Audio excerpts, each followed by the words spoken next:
لیکن چونکہ وہ ہم حدیثی پڑھ لیتے ہیں کہ صفائی نصف ایمان ہے اور اس کے اوپر ہم اللہ کے اوپر چھوڑ دیتے ہیں، جی کیونکہ ہم مسلمان ہیں تو خود ہاتھ سے کام کرنا ہمیں پسند نہیں ہے، تو وہ الزام دینا بڑا اچھا ہوتا ہے جی میری قسمت میں ایسے لکھا ہوا تھا. حالانکہ میٹرک میں اس سے پیچھے آپ جب بیسک ایجوکیشن لیتے ہیں تو اس میں بار بار یہ ذکر کیا جاتا ہے کہ انسان جو ہے اس کی قسمت جو اس کے اپنے ہاتھ میں ہے. اس کا مطلب یہ ہوا کہ انسان اپنی قسمت کا مالک خود ہے.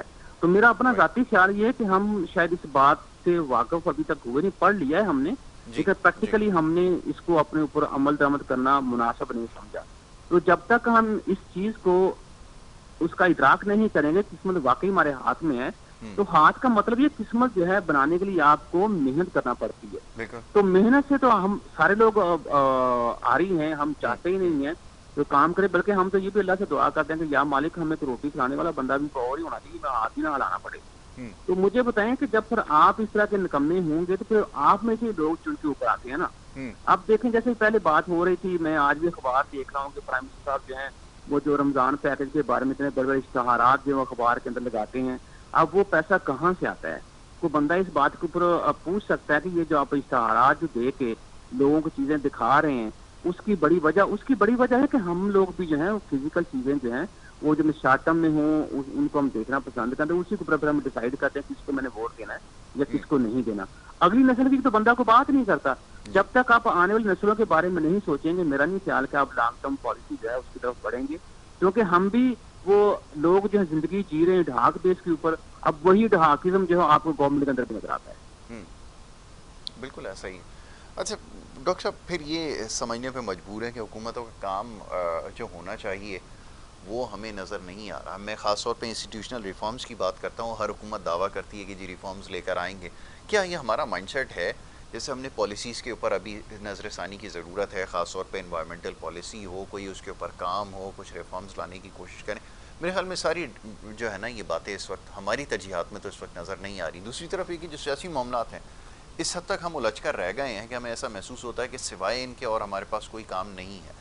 وہ جو ڈیولپمنٹ کا جو پیس ہے جو ہونا چاہیے اب شاید وہ نظر آ جانا چاہیے تھا، وہ آپ کو نظر آتا ہے؟ ذرا یہ فرمائیں. دیکھیں مجھے تو ابھی تک جو چیز نظر آ رہی ہے وہ یہ کہ ہم تو ڈیموکریسی کی جو ڈیفینیشن تھی ابھی تو ہم اسی کو مینیپولیٹ کر رہے ہیں اور اب ہم ڈیموکریسی کھیل رہے ہیں. یہ دیکھیں یہ چیز جو ہے آپ کو ہر جگہ نظر آئے گی. ہر حکومت میں بیٹھا ہوا بنتا جو ہے وہ یہی کہتا ہے کہ جمہوری نظام جو ہے اس کے اندر پہلی دفعہ ہم نے یہ کیا. بات یہ کہ جمہوری نظام جو ہے اس کی جو بیسک ریکوائرمنٹس ہیں اس کی طرف ہمیں دیکھنا چاہیے. جمہوریت جو ہے وہ بیسکلی تو ہم کہتے ہیں کہ لوگوں کی گورنمنٹ ہوتی ہے، لوگوں کے لیے ہوتی ہے، لوگوں سے ہی گورنمنٹ منتخب ہوتی ہے. وہ گورنمنٹ منتخب تو ہوگی لیکن ہماری ڈیموکریسی جو ہے وہ یہاں تک کھڑی ہوئی ہے کہ میں نے 5 سال ڈیموکریٹکلی پورے کر لیے، being a president, being a prime minister یا بینگ اے فارن منسٹر. اس کے بعد میں نے ڈلیور کیا کرنا ہے یا میں نے لوگوں کو بیسک نیسیسٹی جو اس کی توجہ دلانی ہے خود بھی میں نے کنٹریبیوٹ کرنا ہے، وہ آپ کی پریورٹی سیکنڈ درجے پہ چلی جاتی ہے. ابھی جو پہلی بات ہو رہی ہے وہ یہی ہے، میرے خیال میں کھیل چل رہا ہے جی. پہلے 5 سال پورے کرو ڈیموکریٹکلی، ٹھیک ہے جی، پھر اسی ڈیموکریسی کو استعمال کرو دوسری دفعہ پرائم منسٹر بن جاؤ، تیسری دفعہ پرائم منسٹر بن جاؤ، پہلی دفعہ صدر بن جاؤ، دوسری دفعہ صدر بن جاؤ، تیسری دفعہ صدر بن جاؤ. تو یہ چیزیں چل رہی ہیں. اب دیکھیں پچھلے 25-30 سال سے کیا ہم کر رہے ہیں، ہم یہی تو کام کر رہے ہیں. جب تک آپ پولیٹیکل اسٹیبلٹی نہیں لے کے آئیں گے ڈیولپمنٹ کے پلان جو ہے وہ تو 20-30 سال 40 سال 50 سال لمبے ہوتے ہیں. چائنا جو ہے وہ ابھی سے یہ ڈیسیژن کر کے بیٹھا ہوا ہے اور اس کے دن رات کام کر رہا ہے کہ مجھے 2049 میں اپنے آپ کو سپر پاور ڈکلیئر کروانا ہے. تو مجھے بتائیں کہ آپ کا دوست ہے چائنا اور 75 سال سے پرانی دوستی ہے آپ کی ان کے ساتھ، تو آپ نے اس دوستی سے کیا سیکھا؟ حالانکہ کہتے ہی ہیں کہ دوست آپ کا مند ہو تو ساتھ چلنے والا بندہ جو ہے اس کو بھی تھوڑی بہت عقل آ جاتی ہے. تو میرا خیال ہے کہ ہم صرف یہ دوستی جو ہے وہ اس دوست کی ترقی سے کچھ فائدہ اٹھائیں، اس کی بجائے ہم نے صرف یہ کہنا اچھا سمجھا کہ ہماری دوستی جو ہماری شہر سے اونچی ہے اور شہر سے زیادہ میٹھی ہے اور اسی کے اندر چیزیں چل رہی. جہاں تک انسٹیٹیوشنل ریفارمز کی بات کر رہے ہیں، آپ دیکھیں ہو کیا رہا ہے کہ ایک ایشو کھڑا کیا جاتا ہے، جب تک لوگ اس ایشو کے بارے میں بات کریں یا سوچنا شروع کرتے ہیں تو دوسرا ایشو جو ہے وہ کھڑا کر دیا جاتا ہے. تو لوگ پچھلے ایشو کو بھول جاتے ہیں اور دوسرے ایشو کے اوپر بات کرنا شروع کر دیتے ہیں. جب اس کا ایک ٹائم فریم ہوتا ہے اس کے بعد ہم تیسرا ایشو کر دیتے ہیں. تو عوام کو بھی ہم نے اسی طرح سے، کیونکہ ہماری عوام جو ہے اس کی کہہ لیں کہ یادداشت تو بہت کم ہے، تو چونکہ یادداشت بہت کم ہے تو اس لیے پھر ہم اس کی یادداشت کے ساتھ بھی ان کے مطابق ہی کھیل رہے ہیں. اور ایشو کے اوپر باتیں ہوتی ہیں اور چلی جاتی ہیں. اب آج پانی کا مسئلہ ہے, کل کو اور کرائسس شروع ہو جائے گا, لوگ پانی والے مسئلے کو بھول جائیں گے, نئے کرائسس پر بات شروع کر دیں گے. تو کہنے کا مقصد یہ ہے کہ اگر ہمارے جو سیاستدان ہیں ان کی سوچ پختہ نہیں ہے تو ہماری عوام کی بھی سوچ پختہ نہیں ہے. بالکل ٹھیک ہے. اچھا ڈاکٹر صاحب, اب آنے والے وقت میں ذرا معیشت کے حوالے سے ذرا دعوے بڑے کیے جا رہے ہیں کہ جو اعداد و شمار ہیں وہ بہتر ہو رہے ہیں, مہنگائی کی شرح بھی کم دکھائی جا رہی ہے, یہ سارے طریقے استعمال ہو رہے ہیں. لیکن ایک عام آدمی یہ بار بار سوال کر رہا ہے کہ اگر یہ ساری چیزیں ہو رہی ہیں تو اس کا ایک اثر ایک عام آدمی پہ کیوں نہیں پڑتا نظر آ رہا, کیوں واقعتاً ایسا نہیں ہے کہ اس کا معیار زندگی جو ہے وہ بہتر ہو. یہ ایک بہت بڑا کانٹرڈکشن ہے جو پایا جاتا ہے. آپ کی اس بارے میں کیا رائے ہے کہ واقعتاً حکومت کے پاس, کیونکہ حکومتیں ہر دور میں ایسا کرتی رہی ہیں اور یہاں پہ ان کی بڑی خوش قسمتی یہ ہے کہ لوگ ایسے میسر ہیں کہ جن کو ان تمام چیزوں کا علم ہی نہیں ہے, تو اس لیے جو بھی نیریٹو چاہیں وہ بآسانی اس کو بلڈ کر لیتے ہیں. تو اس وقت بھی ایسا ہی کچھ ہو رہا ہے. آپ کی اس کے اوپر کیا رائے ہے, ذرا فرمائیے. دیکھیے, اب سوشل میڈیا کا, الیکٹرانک میڈیا کا, پرنٹ میڈیا کا دور ہے.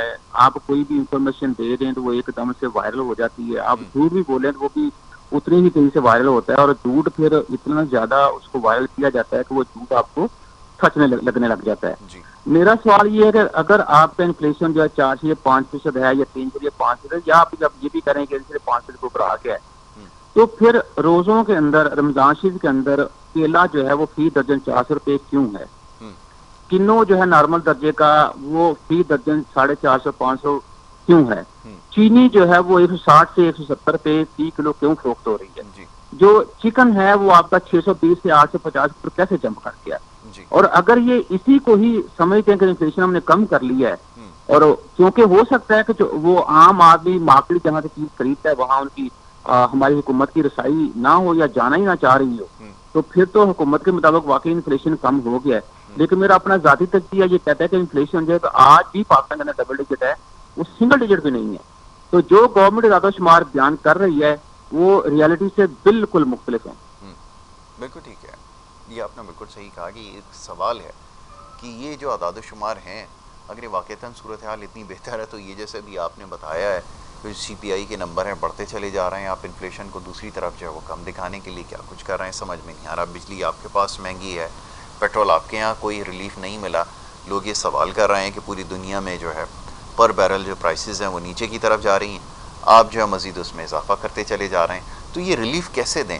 اچھا یہ بھی بڑا کنڈیشنل ہمارے یہاں ہو گیا ہے. ڈاکٹر صاحب میں چاہوں گا ذرا اس پہ بھی بات ہو کہ کوئی بھی چیز کرنی ہوتی ہے تو کنڈیشن لگا دیتے ہیں کہ آئی ایم ایف کی طرف سے جی اجازت نہیں ہے کہ آپ کو ریلیف دیا جائے. ابھی کیبنٹ کے اندر ایکسپینشن کر ڈالی, اربوں روپے کا بوجھ ڈال دیا ایک عام آدمی کے اوپر. اب اس کے لیے کیا اپروول ملا تھا, آئی ایم ایف نے ان کو گو تھرو دیا تھا, یہ ذرا فرمائیے گا. دیکھیے, جو اخبار کے اندر جو چیزیں میں پڑھتا ہوں یا اخبارات کے اندر یہ چیزیں لکھتے ہیں, ماحول تو اس سے ویسے ہی بناتے ہیں کہ اب آئی ایم ایف ہمارا مائی باپ ہے اور ہم نے سانس بھی لینا ہے تو آئی ایم ایف سے پوچھ کے لینا ہے. اور ابھی آئی ایم ایف نے یہ کاربن ٹیکس بھی لگانے کا ہے, لیکن گورنمنٹ کا کہ ہم نے انکار کر دیا ہے. میرے خیال میں یہ آنے والے دنوں میں اس کو ہی مان لیں گے. تو مہنگائی جو ہے وہ تو ڈے بائی ڈے بڑھتی جا رہی ہے. مجھے تو ان کا کوئی ایسا ایکشن نظر نہیں آ رہا. اگر آئی ایم ایف کا ایجنڈا جو ہے یا اسی کے کہہ لیں کہ شیٹ کو نظر رکھتے ہوئے, تو آئی ایم ایف تو ان سے یہ بھی کہہ رہا ہے کہ اب ایگریکلچر سیکٹر کو بھی ٹیکس لگائیں, جو صوبوں تک انہوں نے رسائی کری وہ ٹیکس لگ جائے گا. اور اس کے بعد ریئل اسٹیٹ سیکٹر جو اس کے اندر بھی ٹیکس لگانے کا کہہ رہے ہیں. تو جب یہ ریئل اسٹیٹ سیکٹر کے اندر ٹیکس لگ جائے گا, ایگریکلچر سیکٹر کے اندر ٹیکس لگ جائے گا, جس کو ہم پوٹینشیل کہتے ہیں ایگریکلچر اکانومی پاکستان ہے, تو مجھے بتائیں کہ پھر یہ جو 4.5 انفلیشن ڈیجٹ کی بات کرتے ہیں یہ پھر کیسے پاسبل ہوگا؟ تو مجھے تو نہیں لگ رہا کہ آنے والے دنوں میں انفلیشن جو ہے وہ کم ہو. ہاں, یہ لوگ یہ ضرور کر سکتے ہیں کہ نئی نئی ڈیفینیشنز کو متعارف کروا کے تو اس کے تھرو یہ ہمیں بتائیں گے کہ واقعی انفلیشن کم ہو چکا ہے. جہاں تک سی پی آئی کی بات کرتے ہیں, میں میکرو اکانومی پڑھاتا ہوں اسٹوڈنٹس کو, تو جو سی پی آئی ہے یہ دیکھو خود کنٹروورشل انڈیکس ہے. اس کی ڈیفینیشن کے اندر 100 طرح کے وہ فلاز ہیں. پھر ہم کیا کرتے ہیں کہ ہم رورل انفلیشن جو ہے اس کو ہم سیگریگیٹ نہیں کرتے, ہمیں جو اربن انفلیشن اس کو ہم سیگریگیٹ نہیں کرتے. بہت ساری ایسی چیزیں جو اربن پیپل یوز کرتے ہیں دیہات کے اندر وہ لوگ یوز نہیں کرتے. بہت ساری ایسی چیزیں جو دیہات کے اندر لوگ یوز کرتے ہیں وہ شہروں کے اندر استعمال نہیں ہوتی. تو میرا تو کہنا یہ ہے کہ ہمیں اربن اور رورل لیول کا سی پی آئی جو ہے اس کو علیحدہ سے کیلکولیٹ کرنا چاہیے, پھر ہمیں بات کرنی چاہیے. بالکل صحیح کہا آپ نے, بالکل ایسا ہی ہے کہ ہمیں اس کا جو پیمانہ ہے اس کو تبدیل کرنے کی ضرورت ہے. بہت ساری چیزیں, اچھا خیر یہی ایک بڑا کمال ہے کہ جو ہم نمبرز کا الٹ پھیر کرتے ہیں اس انڈیکس کے اندر جو بہت سارے آئٹمز ہیں اس کو شفل کر کے پھر ہم جو ہے وہ نمبرز نیچے دکھانے کی کوشش کرتے ہیں. بٹ ریالٹی یہ کہ اس کا کوئی امپیکٹ نظر نہیں آ رہا. اور somehow ابھی آپ جیسے آپ کی کوشش ہے کسی طرح سنگل ڈیجٹ میں اس کو لے کر آئیں, ٹھیک ہے آپ اس کے لیے کوشش کریں, اچھی بات ہے, بٹ ان ریالٹی وہ نظر آنی چاہیے, وہ سوسائٹی سے ریفلیکٹ ہونی چاہیے, جس میں ہم کامیاب نہیں ہو پا رہے. اور اگین یہ کہ ریلیف دینے کے لیے آپ نے اتنی کنڈیشنز لگا رکھی ہیں, کیونکہ آپ اس حد تک جو ہے وہ ٹیکس کلیکٹ کرنے میں ناکام ہو چکے ہیں کہ آپ کے لیے بڑا آسان ہے کہ آپ پیٹرول کے ذریعے, بجلی کے ذریعے اور دیگر کموڈیٹیز کے ذریعے جو ہے وہ ٹیکسز وصول کر رہے ہیں. تو میرے خیال میں کوئی ریفارمز اس وقت نظر نہیں آ رہا ہے, اور ہونا یہ چاہیے تھا کہ آپ ٹیکس کلیکشن کے حوالے سے کوئی پالیسی انٹروڈیوس کرواتے. آپ کے پاس ابھی تک صرف یہ پالیسی ہے کہ جو بھی پہلے سے آلریڈی جس کے اوپر سیکٹر پہ ٹیکس لگا ہوا ہے, مزید اس کے اوپر ٹیکسز لگاتے چلے جاؤ انٹل کہ وہ کلیپس کر جائے. میرے خیال میں اس سے زیادہ اور کوئی پالیسی نہیں ہے. ڈاکٹر صاحب آپ بتائیے کہ ذرا ٹیکس کلیکشن کے حوالے سے کون سی انوویشن آئی ہے, یا کس حد تک کامیاب ہوئے ہیں ٹیکس کلیکٹ کرنے میں, یہ ذرا بتائیے گا. وہ آپ کے سامنے یہ میرا جواب تو آپ نے خود ہی دے دیا, اس پر میں نے کیا بات کرنی ہے. کہ جی دیکھیں ٹیکس نیٹ کی بات کرتے ہیں کہ ہر حکومت آتی ہے, وہ یہ کہتے ہیں ٹیکس نیٹ کے اندر نئے لوگ پوٹینشیل جو ٹیکس پیئرز وہ لے کے آتے ہیں جی یا لے کے آ رہے ہیں. تو وہ 4-6 ماہ سال گزرتا ہے, پھر ہم بتاتے ہیں کہ ایف پی آر جو ہے وہ ٹیکس کلیکشن کا اس کا جو ریونیو کا جو ٹارگیٹ تھا وہ اس کو اچیو کرنے میں ناکام ہو گیا ہے. اب مجھے بتائیں کہ اگر ٹیکس نیٹ کے اندر ایگریکلچر سیکٹر یہ ایڈ کر دیتے ہیں, ایگریکلچر سیکٹر بڑے بڑے جو فیوڈلز ہیں, بڑے بڑے لینڈ لارڈ ہیں, کیا وہ گورنمنٹ کو اجازت دیں گے کہ آپ ٹیکس لگائیں ہمارے اوپر یا ہمیں ٹیکس نیٹ کے اندر لے کے آئیں؟ گورنمنٹ چاہے تو سب کچھ کر سکتی ہے, لیکن گورنمنٹ میرا حل کر ہی نہیں پائے گی. اس کی وجہ یہ ہے کہ جب گورنمنٹ کہہ لیں کہ 2/3 میجارٹی نہ لے کے آئے تو پھر میرا نہیں کہہ لیں اتنے بڑے بڑے فیصلے کیے جاتے. اس سے بھی زیادہ ضروری بات یہ ہے کہ کیا کوئی پولیٹیکل پارٹی اپنے ایم این ایز کو ناراض کر کے عوام کی جواب میں اضافہ کرے گی؟ کبھی بھی یہ میرے خیال میں اپنی ذات میں کہ ایک بذات خود بڑا کوشچن ہے. بالکل آپ نے صحیح کہا کہ یہ تو ممکن ہی نظر نہیں آتا, اور کسی بھی گورنمنٹ کے لیے ڈویبل نہیں ہے یہ کہ وہ یہ ساری چیزیں کرے, ایگزیکیوٹ کرے, ریفارمز لے کر آئے, خاص طور پہ لینڈ ریفارمز کے حوالے سے جیسے بات کرتے ہیں. تو میرے خیال میں جو اس کی سپورٹ ہے وہ بالکل ختم ہو جائے گی, اور پھر یہ اسٹیٹس کو جو ہے یہ مینٹین رہے گا. تو یہ الٹیمیٹلی یہ چیز سمجھ میں آتی ہے ڈاکٹر صاحب کہ یہ سولوشن نہیں ہے. یہ جو پریویلنگ سسٹم ہے آپ کا, خاص طور پہ یہ جو آپ کا سو کال ڈیموکریٹک سسٹم ہے, اس سے آپ رزلٹ نہیں نکال سکتے. کیا ایسا ہی آپ کو بھی محسوس ہوتا ہے؟ میرے خیال میں اس میں ری ویمپ کرنا پڑے گا سارے سسٹم کو. اس سے بھی پہلے ہمیں اپنی سوچ جو ہے اس کو چینج کرنا ہوگا, بجائے اس کے کہ ہم کوئی جو رننگ پروجیکٹس جو ہیں ان کے اندر شفافیت لے کے آئیں, ان کو ہم اچھے طریقے سے چلائیں, اس میں ڈیفیشنسی جو ہیں ان کو دیکھیں. وہ کرنے کے بجائے ہم کیا کرتے ہیں, کسی کو لائن میں کھڑا کر کے ڈانٹ دیتے ہیں, کسی کو لائن میں کھڑا کر کے ہم یہ کہہ دیتے ہیں جی شکر کرے کہ میں نے آپ کو اریسٹ نہیں کروایا. کبھی کسی کو کھڑا کر کے عام پبلک کے اندر وہ انسلٹ کر دیتے ہیں. مجھے بتائیں کہ کیا اس طرح سے آپ سمجھتے ہیں کہ سسٹم جو ہے وہ آپ کا, یا سسٹم کے اندر جو لوگ کام کریں وہ ٹھیک ہو جائیں گے؟ سب سے زیادہ ضروری ہے سسٹم کو مضبوط بنائیں آپ. ایگزیکٹلی. اور سسٹم کو مضبوط بنانے کے لیے ضروری ہے کہ عوام جو ہے ان کو ایجوکیٹ کیا جائے. جب تک عوام ایجوکیٹ نہیں ہوں گے, عوام ڈیمانڈ نہیں کریں گے, میرا نہیں خیال کہ یہ لوگ اس طرح موو کریں گے.